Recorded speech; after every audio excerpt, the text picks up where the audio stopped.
warahmatullahi wabarakatuh. Waalaikumsalam. Alhamdulillahirabbil alamin. Wassalatu wassalamu ala asyrafil anbiya'i wal mursalin wa ala alihi wa sahbihi ajmain. Yang pertama, mari sama-sama kita puja kepada Allah Subhanahu wa taala yang kagak sehat badan sehingga tanya bauranyo dapat sama-sama dalam sapat nyempat dalam acara ingat ulang tahun Aceh Merdeka yang ke-70. Selawat dan salam menasih anak tua kita serahkan kepada oleh alam Nabi besar Muhammad sallallahu alaihi wasallam yang kali gebah kitanya dari alam yang sukut kepada alam yang terang benderang yang penuh dengan ilmu pengetahuan. Ketia ulang tahun Aceh Merdeka yang ke-70 kalinya, kami percaya ulun tuan untuk judang ketiga tu, waktunya untuk pimpin acara. Berhubung saudara-saudara dengan nak menghalangan, hanya dapat hadir kena, maka pasal tuan lundang ketika drone yang memandu. Ulun tuan Muhammad Isa Usman, kami percaya sebagai pembukaan acara. Acara yang kedua, pembacaan ayat suci Al-Quran yang akan dibaca oleh Saudari Nursia. Dan acara yang kedua, surat penyata Aceh Merdeka yang ke-70 yang akan dibacakan oleh Saudara Syabuddin Abdul Rauf. Amanat perjuangan Aceh Merdeka, acara yang ke-4 yang akan disampaikan oleh Dr. Husaini Hasan. Dan acara yang kelima, Sikrak 2 Haba Peringat yang akan disampaikan oleh Saudara Yusuf Daud. Dan acara penutup iaitu doa itu akan disampaikan oleh Tunku Ramli.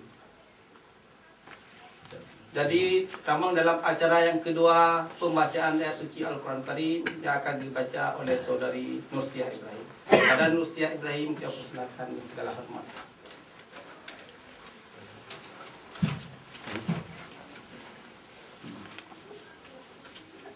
Assalamualaikum warahmatullahi wabarakatuh. Waalaikumsalam.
لعلهم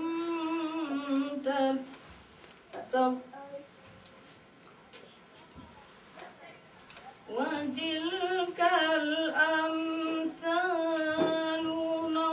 نضربها للناس لعلهم يتفكرون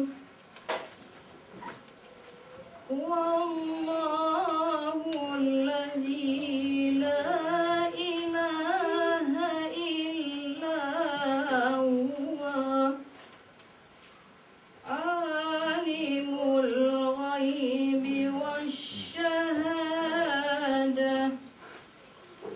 والرحمن الرحيم صدق الله العظيم. Assalamualaikum warahmatullahi wabarakatuh. Waalaikumsalam warahmatullahi wabarakatuh.